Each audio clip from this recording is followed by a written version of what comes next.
नमस्कार, आप देख रहे हैं न्यूज़ इंडिया। मैं हूं आशिफ इकबाल और आज हमारे साथ हॉट सीट पर जो ख़ास मेहमान हैं वो किसी नाम या फिर किसी परिचय के मोहताज नहीं है, बल्कि आप कह सकते हैं कि पूरी दुनिया में उनका जलवा है। जी हाँ, हम पवन सिंह की बात कर रहे हैं। पवन सिंह जो भोजपुरी के सुपरस्टार हैं, उन्होंने आज वक्त निकाला है न्यूज़ इंडिया के लिए, उसके लिए बहुत धन्यवाद।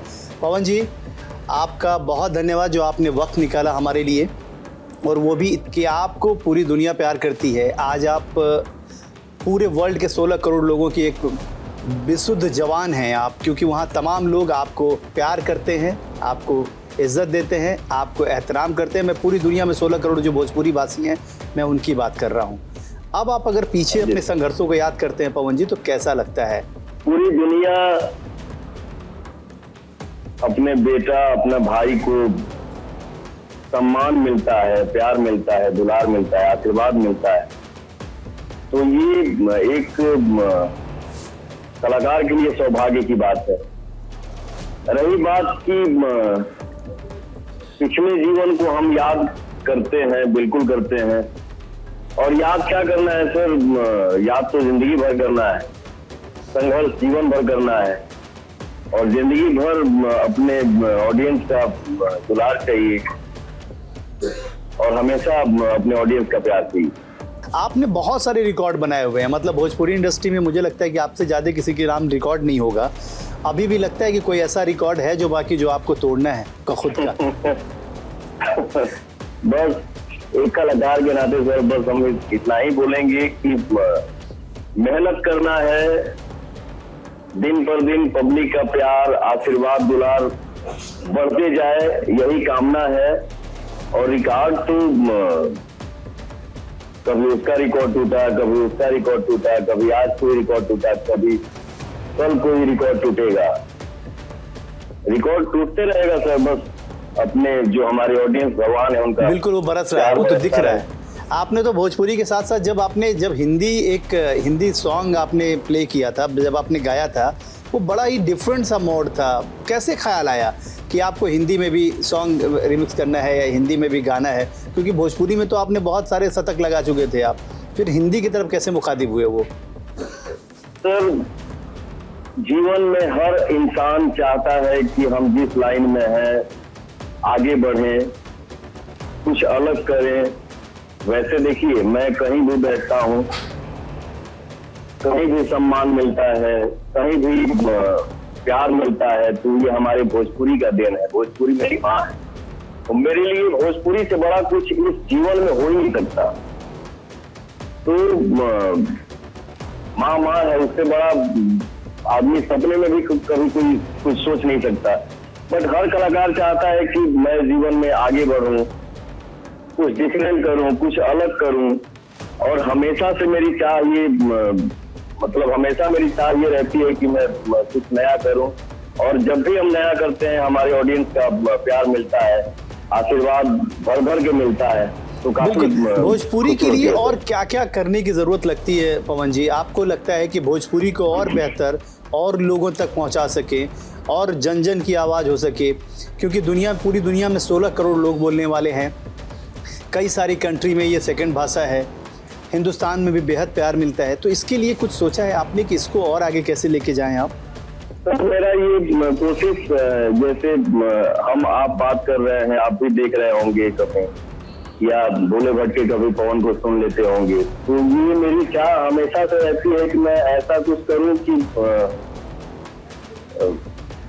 जैसे मेरा ही मान लीजिए, मैं दुनिया के किसी भी कोने में जाता हूं शूटिंग करने के लिए, और कैमरा ऑन रहता है और मैं शॉट देने के लिए खड़ा रहता हूँ, और बाई चांस कोई आके पूछ देता है कि सर लॉलीपॉप सिंग करना, बहुत खुशी मिलती है। तो ये हमारे लिए सौभाग्य की बात है कि भोजपुरी के गाना और भोजपुरी का शूटिंग करें, हम दुनिया के कहीं कोना में जाएंगे और केहू आके पूछे कि हाँ लॉलीपॉप सिंग करना, तो बहुत खुशी होला कि चलो यार, हर जय माता। आपके साथ मालूम ना हुई, लेकिन काल भाई क्या कि काल एगो आईपीएल का मैच होत रहे दिल्ली में। हाँ जी, दिल्ली और आईपीएल के मैच में और गाना जो सबसे पॉपुलर गाना बा, जो हमारो तमाम जो करोड़ों दर्शक बाना वो कुल सुनल चाहता ना, वो गाना बजे लागल तो पूरा स्टेडियम एकदम हिले लागल, लॉलीपॉप लागेली। वो जो गाना बा आपका, जी सर, मैं ये इंस्टाग्राम में या कहीं वीडियो फुटेज देखा जी तो स्टेडियम में लॉलीपॉप गाना जैसे ही प्ले हुआ, सारे ऑडियंस हमारे कुर्सी पर खड़ा होके डांस करने लगे, नाचने लगे, खुद गाने लगे। तब बहुत खुशी जी बिल्कुल। हुई। अभी बहुत अभी बड़ा दुबई में सौभाग्य भी आपका एक लगा। कंसर्ट हो रहा था, एक कार्यक्रम हो रहा था जिसमें बहुत सारे कॉलेज के बच्चे थे पूरे दुनिया भर के, और हमारे निम्स यूनिवर्सिटी के भी बहुत सारे बच्चे थे। वहाँ भी आपका ये सॉन्ग प्ले किया गया और बहुत सारे बच्चों ने डिमांड किया, खासतौर पे राजस्थान के बच्चे थे, मध्य प्रदेश के बच्चे थे, छत्तीसगढ़ के बच्चे थे, और उन सबों ने डिमांड करके और ये गाना बजवाया और उसके बाद उस पर डांस किया। कितनी खुशी मिलती है कि जो पवन सिंह जिसने ये स्ट्रगल किया, जिसने संघर्ष किया, जिसने लगातार अपने माटी की आवाज़ को कभी दबने नहीं दिया, आज पूरी दुनिया में उस आवाज़ को सुना जा रहा है। कैसे कैसे सोचते हैं आप? सर, पिछले 15-16 साल हो गया इस गाने को मार्केट में आए हुए, और दिन पर दिन जैसे कोई बोलता है ना कि हाँ कोई गाना हिट हो गया 3 महीना के लिए, 6 महीना के लिए, 1 साल 2 साल, बट हम भी देखते आ रहे हैं कि आज 15 से 16 साल हो गया इस गाने को रिलीज हुए, बट इस गाने का कद जो है वो बढ़ते ही जा रहा है। जैसे मान लीजिए अभी हम भोजपुरी फिल्म के सेट पे हैं, जिस फिल्म का नाम है जियो मेरी जान जी।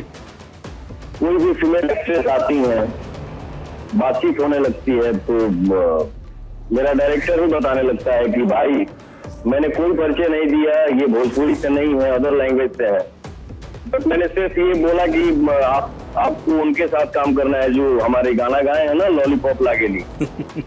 तो हर कोई रेडी है काम करने के लिए। सर मैं काम करूंगी उस सर के साथ, तो ये हमारी सर इससे बड़ी खुशी और क्या हो सकती है। बहुत आनंद मिलता है जब ये हमारे डायरेक्टर हो गए, चाहे कोई भी हम सेट पे रहते हैं या देश के किसी भी कोने में रहते हैं, वार्तालाप होती है कि हाँ लॉलीपॉप के नाम पे कोई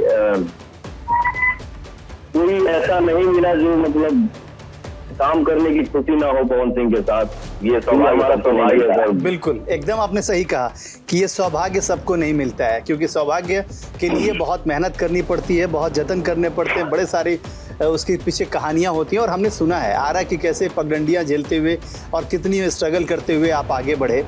और आज हम आपसे जानना चाहेंगे, बॉलीवुड को लेकर भी कोई प्लान है क्या? मतलब फिल्म इंडस्ट्री में आप बॉलीवुड की तरफ भी आप मुखातिब हो रहे हैं?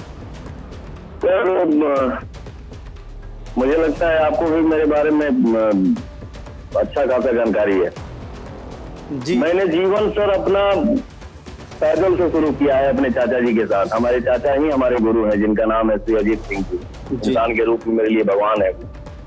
पैदल से शुरू किया, फिर साइकिल पे आया, फिर ऑटो तो हम लोग अभी बोलने लगे ना, हम लोग पहले टेम्पो बोलते थे, आपको भी पता होगा। चलो टेम्पो से जाएगा बाप तो हाँ। फिर कमांडर पे आए, फिर महिंद्रा की कोई गाड़ी थी, महिंद्रा कमांडर। और वो समय कुछ और था सर। कमांडर से जब हम लोग चलते थे तो गाड़ी के आगे बोर्ड लगता था, T series singer, T series गायक पवन सिंह। और आज अगर सिर्फ मेरी गाड़ी ही गुजरती है रेंज रोवर, तो नंबर से भीड़ लग जाता है कि ये पवन भैया की ही गाड़ी है। तो सर मैंने मेहनत बहुत किया है जीवन में, और मेहनत और भी करना है। जब तक शरीर में सांस है तब तक मेहनत करना है। सही बात, हमने कभी सोचा नहीं था कि सर इस पौधान पे बैठ के आप सभी से बात करने का मौका मिलेगा। बट एक लड़का गांव में, जिस गांव में बिजली ना हो, दिया जला के हम लोग पढ़ाई करते थे। वैसे हम पढ़ा लिखना है, बतावे जो नहीं कि हम बबुआ के रहे वाले बड़े जानता नहीं, हम सब कुछ जानता नहीं हम क्या वहाँ पढ़ाई बा लिखाई बा, लेकिन पढ़ाई लिखाई उतना मायने नहीं के रखत। काहे कि कहल जाला कि जौन सक्सेसफुल आदमी होखेला ओकर कहानी बहुत बड़ होखेला, ओकरा के पढ़े खातिर बहुत लोग पढ़ाई पढ़ेला। एकरा खातिर पवन सिंह खातिर अब जरूरत नहीं कि पढ़ाई पढ़ला के जानकारी देवे खातिर, बल्कि पवन सिंह के लोग पढ़ता ना। आज मेरा सौभाग्य आपकी बड़प्पन है जो आप इतना हमको दुलार दे रहे हैं। तो वहां से आदमी जीवन शुरू किया है, आज यहाँ बैठा है। रही बात हिंदी फिल्मों में या बॉलीवुड काम करने की, तो वो मैं कभी कभी करते ही रहता हूँ। और जैसा कि आपने पहले ही पूछा था कि पर्सनालिटी जी, सक्सेसफुल पर्सनालिटी, तो ये तो हमारे ऑडियंस के हाथ में है। और रही बात आपने जो परिचय दिया हवा जब हमारे ऑडियंस ही माता पिता ही नाम दे दिए हैं पवन जी, तो आपके आशीर्वाद से ये पवन आपका भाई जो है वो हवा है। मेहनत जिंदगी भर करना है। रही बात बॉलीवुड में काम करने की तो बहुत जल्दी करने वाला हूँ और ऐसा काम होगा जो हमारे भाई आप हैं और हमारे ऑडियंस सबको ये हमारे लिए एक बिग ब्रेकिंग हो गई, क्योंकि आप समझ रहे हैं कि हम भी न्यूज वाले हैं तो हम अपने काम को हम पीछे नहीं छोड़ने वाले, तो हम कुछ ना कुछ तो ब्रेकिंग आपसे लेने ही वाले थे। ये आपने बिग ब्रेकिंग दे दी कि आप बॉलीवुड की तरफ भी आप मुखातिब हो रहे हैं। और 2023 के एंड में या 2024 के फर्स्ट वीक में हमारी हिंदी फिल्म की शूटिंग। अग्रिम बधाई आपको। भोजपुरी की तरह हिंदी में भी झंडा गाड़ेंगे आप भोजपुरी की। पवन जी, बिग बॉस में जाने का कभी मन नहीं हुआ क्या? सभी लोग लगातार बिग बॉस से होके निकले और फिर एमपी बन गए। माफी चाहूंगा ये वर्ड कहना नहीं चाहिए, लेकिन फिर भी सांसद हो गए तो। सर बिंदास जो पूछना है तो पूछिए। बिग बॉस में जाने के लिए मैंने शायद कभी आज से 5-6 साल पहले मीटिंग भी किया था, बट मुझे सर वैसी कोई दिली इच्छा हमारी नहीं है कि हम बिग बॉस में जाएं। और मतलब वैसी कोई सपना नहीं है हमारी कि मैं बिग बॉस में। नहीं, सारे लोग गए हैं, मतलब सिवाय आपको छोड़ के बाकी सभी भोजपुरी के जितने भी आज की डेट में जितने भी बड़े कलाकार की बात कर लें वो सभी लोग होके आए सिवाय आपके। तो मेरे तमाम दर्शक जो थे वो उन लोगों ने ये सवाल पूछा था कि आप पवन जी से जरूर पूछिएगा कि क्या बिग बॉस में जाने का कभी मन नहीं हुआ? मेरा मानना ये है ना सर, सॉरी मैं अपने दिल की बात आपको शेयर कर रहा हूँ जी, बट मेरा मानना ये है ना, कभी भी किसी भी आर्टिस्ट को, कभी किसी कलाकार को, जितना मैं पढ़ा लिखा हूँ, जितना मेरा 32 साल का जो एक्सपीरियंस है वो मैं बता रहा हूँ, मैं इतना जानता हूँ जो मुझे शिक्षा मिला है कि मैं ये आपसे बोल सकूं, किसी भी आर्टिस्ट को अपना एंड कभी नहीं दिखाना चाहिए।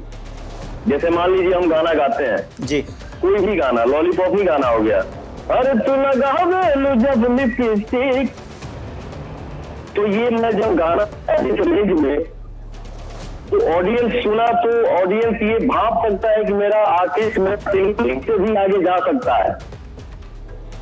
अब मैं वही से शुरू कर दूं, अरे तू लगावे जब लिपस्टिक, तो पब्लिक को पता चल गया कि हाँ यही इनका एंड है, इससे आगे ये नहीं जा सकते हैं। तो कभी भी कलाकार को दायरे में रहना चाहिए।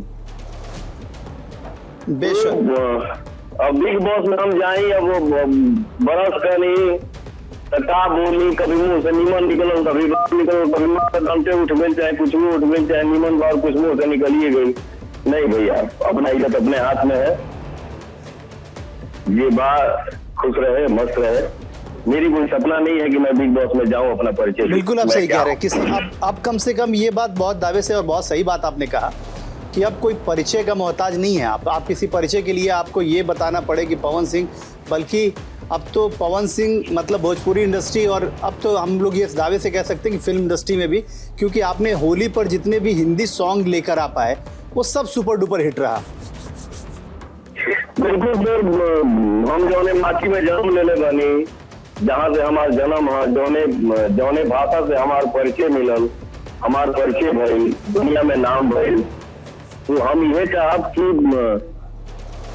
हमारे जौन भाषा बा, हमार जौन भोजपुरी हमार माई दिया, वो बस दुनिया के हर कोना में छा जाए और छाए रहे। अच्छा, एक दूगो सवाल और ही पूछल चाहता नहीं, जौन हमारे दर्शक चाहता ना, आप पूछल जौन जानना चाहता ना, आरा के जनता जौन भी है वो बहुत प्यार करेले।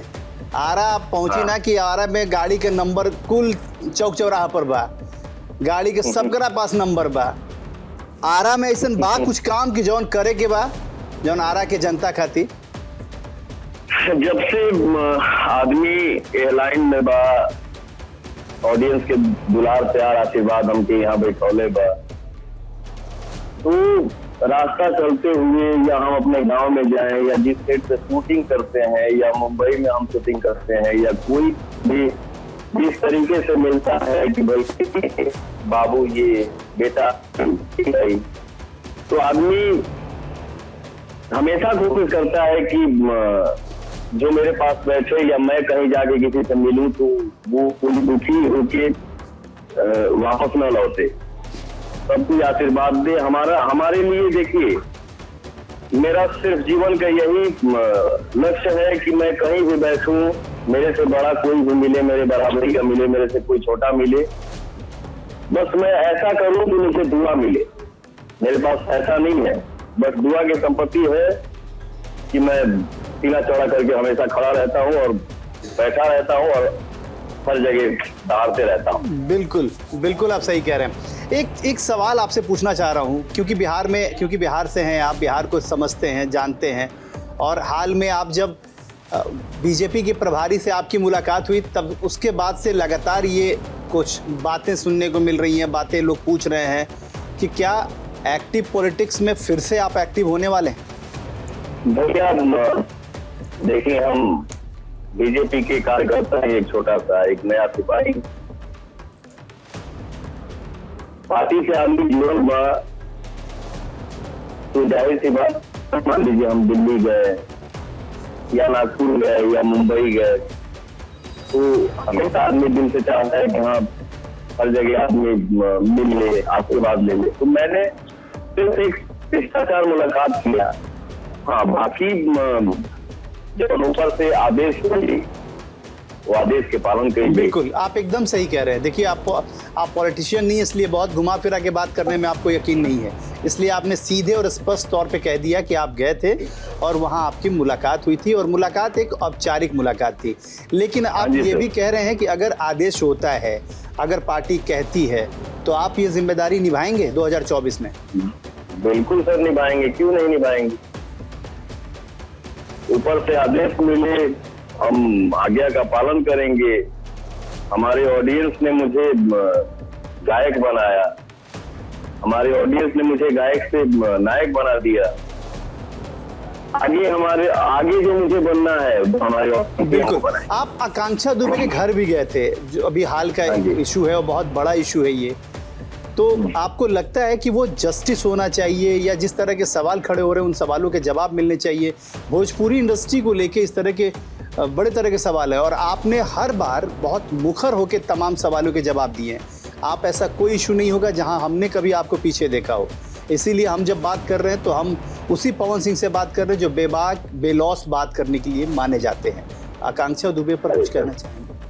देखिए, मैं भी एक कलाकार हूँ, वो भी एक कलाकार थी, हम लोग एक साथ काम किए हुए हैं। एक तो भगवान न करे कि मतलब किसी दुश्मन के साथ भी ऐसा ना हो। इस टाइप की घटना, ये दुखद समाचार तो कान में हे भगवान किसी को ना दें, और ना ही ऐसा आफत विपत किसी के घर में आए। क्योंकि एक जवान बच्चा या बच्ची माँ बाप के सामने दिखता है और अचानक से नहीं दिखता है, तो वो दुख क्या होता है वो एक माँ बाप ही बता सकते हैं। तो जैसे एक गाना मेरा आकांक्षा के साथ आया, और एक फिल्म आने वाली है, और भी एक हमारा 1-2 दिन में आकांक्षा के साथ एक गाना रिलीज होने वाला है PRA YouTube चैनल से जी। तो क्या बताया जाए। मान लीजिए, समर सिंह जो है वो भी हमारे छोटे भाई जैसे हैं, बहुत अच्छा गाते हैं। क्या है क्या नहीं, देखिए, मैं एक कलाकार के नाते बहुत ज्यादा नहीं बोल पाऊंगा। नहीं, समझ रहा हूँ, मैं आपकी चीजें समझ रहा हूँ। मैं उस पर बिल्कुल भी आपके दायरे से बाहर की चीजें नहीं पूछूंगा, और मैं चाहता भी नहीं कोई ऐसा सवाल जो आपके लिए कुछ जवाब देने में परेशानी हो, क्योंकि मुझे पता है कि यहाँ पे किस तरीके चीजें बिना वजह के भी चीज़ें वायरल होती हैं, वो नहीं चाहता हूँ मैं, क्योंकि आज आपने वक्त दिया और तमाम सवालों के जवाब दे रहे हैं पवन जी, वो हमारे लिए बेहतर है। एक चीज़ जानना चाहता हूँ, एज ए भोजपुरी कलाकार के नाते नहीं, बल्कि भोजपुरी इंडस्ट्री को समझने वाले के नाते, कि क्या भोजपुरी इंडस्ट्री में हीरोइनों को परेशानी होती है? सर, परेशानी किसके जीवन में नहीं है? खाली हीरोइनों को परेशानी थोड़ी है क्या? एक्टर लोगों को परेशानी नहीं है, परेशानी सबको है। बट इसी में हमको संभल के चलना है, कदम फूंक के चलना है, अपने आप को सेफ रखना है। न कि जीवन में कुछ कान में सुनाई दे या कोई कुछ बोल दे, या कोई कुछ कान में बाया सुनाई ही दे या कुछ बोले दिया तो ये जीवन का ये नहीं है कि हम उसको समाप्ति कर दें, उससे कुछ मिलने वाला नहीं। हर चीज से लड़िए, संघर्ष ही जीवन है, कभी इंसान को हार नहीं मानना चाहिए सर। हाँ, बस मैं इतना जरूर बोलूंगा कि इसके साथ क्या हुआ क्या नहीं ये तो अगला जाने, यानी तो प्रभु जी जाने, जांच का विषय है। हाँ, ये ऐसा भी ना हो कि मान लीजिए दोषी कोई और है और दोषी किसी और को ठहराया जा रहा हो, ऐसा भी नहीं होना चाहिए। जांच का विषय है, बढ़िया से जांच हो आकांक्षा केस के बारे में, सच्चाई का पता जब लगे और जो दोषी हैं उनको सजा। बिल्कुल हम उस पर चर्चा भी नहीं करेंगे। हम सिर्फ हम ये कहना चाह रहे हैं, आप इस वक्त भोजपुरी इंडस्ट्री के एक बड़े पिलर हैं, मजबूत पिलर हैं। आप अपने तमाम उन लोगों को, दर्शकों को, जो लोग आपको मानते हैं, जो लोग आपको जानते हैं, इस वक्त जो लोग परेशान हाल होते हैं, क्योंकि इंडस्ट्री में आपने सही कहा बहुत लोग बहुत परेशान होते हैं, उनको अपने तरीके संदेश देना चाहते हैं, न्यूज़ इंडिया के जरिए आप कुछ कहना चाहते हैं तो ज़रूर बताइए आप। न्यूज़ इंडिया के जरिए मैं अपने श्रोता से सिर्फ यही हाथ जोड़ के विनती करूंगा कि जहां बात जौने लाइन में बा, दिल से मेहनत करिए, अपनी मेहनत से भरोसा रखिए, अपने से बड़ों का सम्मान करिए, एक दूसरे से कोई भेद भावना ना हो, कोई जलन का कोई देश ना हो, हर कोई खुश रहे, मिल के रहे, क्योंकि हम सब जब मिल के रहेंगे तो मजबूत बनेंगे और मजबूत बनेंगे तो। एक आखिरी सवाल, बस सिर्फ आखिरी सवाल, क्योंकि आपका वक्त बहुत कीमती है, बस सिर्फ आखिरी सवाल। सर हम लोग पवन सिंह से बात कर रहे हैं, वो भी पवन सिंह जो लगातार कई साल पहले भी भारतीय जनता पार्टी में ज्वाइन कर चुके थे। अब अरुण सिंह के साथ आपकी एक फ़ोटो भी हमने देखी है और बहुत शानदार तरीके से आपने ज्वाइन किया था और आपने तभी कहा था कि मैं एक सिपाही हूँ और अभी मैं आया हूँ, मुझे अभी बहुत लंबी लड़ाई लड़नी है और मुझे लड़ाई में जिस भूमिका में हमारे सेनापति रखेंगे मैं वहाँ रहूँगा। आरा की जनता जो है आपको बेहद प्यार करती है, बेहद मानती है, बेहद दुलार करती है, और सिर्फ आरा नहीं, इसलिए मैं कह रहा हूँ, बार बार ये बात कह रहा हूँ, मैं बहुत ही साफगोई से ये बात कह रहा हूँ कि 16 करोड़ जो दुनिया में 16 करोड़ भोजपुरी भाषी हैं, उनके सबसे पसंदीदा कलाकारों में से एक पवन सिंह हैं। और उसके नाते मैं आपसे ये पूछना चाहता हूँ कि क्या आरा के लोकसभा चुनाव के लिए पवन सिंह जी तैयार हैं? आरा ही मेरा घर नहीं है। जो ऑडियंस हमको यहाँ बैठाया है, जो ऑडियंस हमको यहाँ पहुंचाए हैं, तो आज के डेट में आपका भाई पूरे हिंदुस्तान का बेटा है। भोजपुरी जहाँ भी सुनल जाला, भोजपुरी जहाँ भी देखल जाला, भोजपुरी जहाँ भी बोलल जाला, मैं उसको अपना घर मानता हूँ। और रही बात आरा से चुनाव लड़ने की, मैं भी जो इसके पहले इंटरव्यू दिया था, पता नहीं कुछ हमारे यूट्यूबर भाई हैं जो क्या क्या चला दिए, तो मैं आपके चैनल के जरिए ये क्लियर करना चाहता हूँ, बता देना चाहता हूँ कि वहाँ से जो हमारे सांसद जी हैं आरके सिंह जी, वो हमारे गार्जियन हैं, वो सीनियर हैं, वो बीजेपी के बहुत बड़े नेता हैं, तो मैं उनका सम्मान करता हूँ। और आगे जीवन में जो कुछ भी करना है या करना होगा, बिल्कुल आपने सही कहा। अच्छा हुआ क्लियर कर दिया आपने, बिल्कुल अच्छा हुआ आपने क्लियर कर दिया। मैं वो हमारे सीनियर है, वो हमारे गार्जियन जैसे हैं, तो मैं उसका सम्मान करता हूँ। वो उनका सब उनका पैर मेरा पैर। मैं पवन जी इस बात को भी क्लियर कर लेते हैं हम, और वो मुझे आशीर्वाद देंगे और जो आज्ञा देंगे कि बेटा तुमको ये करना है, यहाँ से ये करना है, वहाँ से ये करना है, मैं उसका पालन करूंगा। बिल्कुल आपने सही कहा और बहुत अच्छा किया कि आपने तमाम चीज़ों को क्लियर कर दिया। हम ये मान के चलते हैं कि क्योंकि चुनाव में क्या होता है कि हम आरा भी नहीं, हमने तो ये कहा कि बिहार या उत्तर प्रदेश या किसी भी जगह से, चलिए हमने उस चीज़ों को और ठीक कर लिया और आपके सामने मैंने पहले ही बोला कि ऊपर से जो आदेश आएगा उसका हम पालन करेंगे, वो चाहे हिंदुस्तान का कोई भी कोना हो, बस आदेश मिले, ये पवन सिंह खड़ा मिलेगा, न कि हम आरके जी के खिलाफ जाके कोई काम करेंगे। नहीं रे प्रभु, ऐसा कुछ नहीं। वो हमारे नहीं, मैं ये बात उन तक अभी एकदम पहुंचा देंगे, अभी तुरंत वो देख भी रहे होंगे और वो देखेंगे तो तमाम चीज़ों को बहुत क्लियर समझेंगे। अच्छी बात है, क्योंकि इसी बात को लेके बहुत सारे कंफ्यूजन हो गए थे कि आप आरा से लड़ना चाहते हैं, आप आरके सिंह, आपने एकदम क्लियर कर दिया कि आरके सिंह जी आपके गार्जियन हैं, आप उनके खिलाफ नहीं बल्कि देश में किसी भी लोकसभा सीट से प्रधानमंत्री नरेंद्र मोदी और गृह मंत्री अमित शाह का आदेश जो होगा उसको आप मानेंगे। आप यही कह रहे हैं ना? बिल्कुल बिल्कुल सर, एक सिपाही को जहां बोलिएगा खड़ा होने के लिए तो ईमान के साथ खड़ा होगा, गर्व से खड़ा होगा। बिल्कुल, आपने वक्त निकाला उसके लिए बहुत धन्यवाद आपका। लाख डिस्टर्बेंस के बावजूद आपने तमाम सवालों के बेबाकी से जवाब दिए। आपने इतना वक्त निकाला उसके लिए बहुत बहुत धन्यवाद और अग्रिम आपके तमाम कार्यों के लिए अग्रिम बधाई, चाहे वो पॉलिटिकल हो या बॉलीवुड हो। थैंक यू सो मच भैया, जो आपने मुझे अपने चैनल पे इतना सम्मान दिया, ये मेरा सौभाग्य है। तो ये हमारे साथ पवन सिंह थे जो लगातार तमाम सवालों के जवाब साफ तौर पे न्यूज़ इंडिया के जरिए उस बात को भी क्लियर किया कि वो आरा नहीं बल्कि हिंदुस्तान में किसी भी जगह से लोकसभा चुनाव लड़ना चाहते हैं जिसके लिए भारतीय जनता पार्टी उन्हें चुनाव लड़ाना चाहे। वो आर.के. सिंह के खिलाफ नहीं है बल्कि वो साफ तौर पे ये कह रहे हैं कि वो आर.के. सिंह उनके गार्जियन हैं और वो हमेशा रहेंगे। मतलब साफ है कि लोकसभा का चुनाव तो पवन सिंह लड़ना चाहते हैं लेकिन आरा हो ये कोई ज़रूरी नहीं, जहां भी पार्टी भेजेगी वहां वो चुनाव लड़े। इस वक्त तमाम टीम को दीजिए इजाज़त। देखते रहिए न्यूज़ इंडिया।